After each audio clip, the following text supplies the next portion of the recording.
तू आधी जे काही वागलास ते मला मनापासून नाही आवडलं, पण नंतर मला तुझी धडपड कळाली. तुझं माझ्यावर खूप प्रेम आहे, माझं पण तुझ्यावर खूप प्रेम आहे. तुझी सवय लागून गेली आहे मला, मी नाही जगू शकत तुझ्याशिवाय. नीलू एक बोलू? बोल ना. I love you.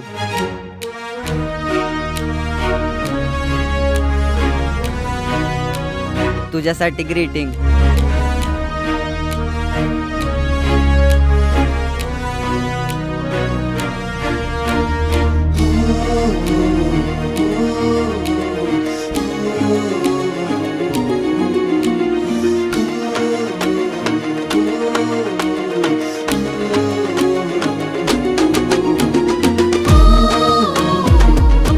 I love you Neelu. काही या चैतन्य.